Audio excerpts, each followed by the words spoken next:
বিশ্বকাপের ইতিহাসে এবার শুধু দল সংখ্যাই বাড়েনি, বেড়েছে রেকর্ড পরিমাণ টাকার অঙ্ক। আর সেই প্রাইজ মানির ঢেউয়ে অর্থ পেতে যাচ্ছে বাংলাদেশও। ১৯৩০ সালে উরুগুয়েতে প্রথম বিশ্বকাপে অংশ নিয়েছিল মাত্র ১৩টি দল।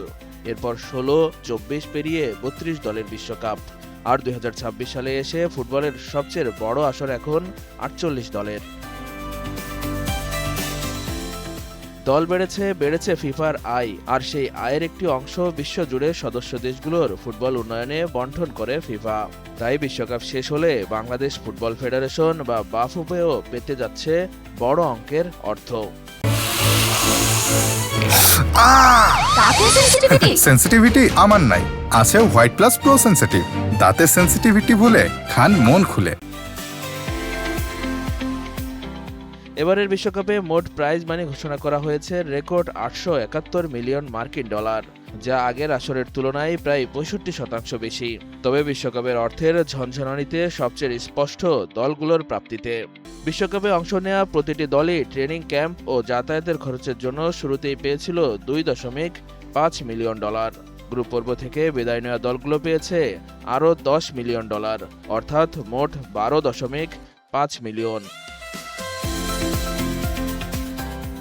পরের ধাপগুলোতেও টাকার অঙ্ক বেড়েছে জ্যামিতিক হারে। দ্বিতীয় রাউন্ডে বিদায় নেওয়া দলগুলোর প্রাপ্তি ১২ মিলিয়ন ডলার, আর শেষ ১৬ থেকে বাদ পড়া দলগুলো পেয়েছে ১৬ মিলিয়ন ডলার। কোয়ার্টার ফাইনাল থেকে বিদায় নেওয়া ৪ দল পেয়েছে ২০ মিলিয়ন ডলার করে। চতুর্থ স্থান অর্জনকারী দল পাবে ২৭ মিলিয়ন, আর তৃতীয় স্থানে থাকা দল পাবে ২৯ মিলিয়ন ডলার। অন্যদিকে রানার্স আপ দল পাবে ৩৩ মিলিয়ন ডলার। কোয়ার্টার ফাইনাল থেকে বিদায় নেওয়া ৪ দল পাচ্ছে ২০ মিলিয়ন ডলার করে। চতুর্থ স্থান অর্জনকারী দল পাবে ২৭ মিলিয়ন ডলার, আর তৃতীয় স্থানে শেষ করা দল পাবে ২৯ মিলিয়ন ডলার।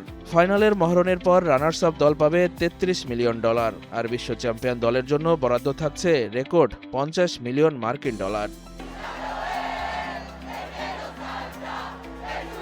সবচেয়ে বড় কথা, এই বিশ্বকাপের আয়ের একটি অংশ বাংলাদেশ সহ ফিফার সব সদস্য অ্যাসোসিয়েশন ফুটবল উন্নয়নে ব্যয় করা হবে। অর্থাৎ বিশ্বকাপের মঞ্চে বাংলাদেশের জাতীয় দল না থাকলেও বিশ্বকাপের আর্থিক সুফলের অংশীদার হতে যাচ্ছে বাংলাদেশও।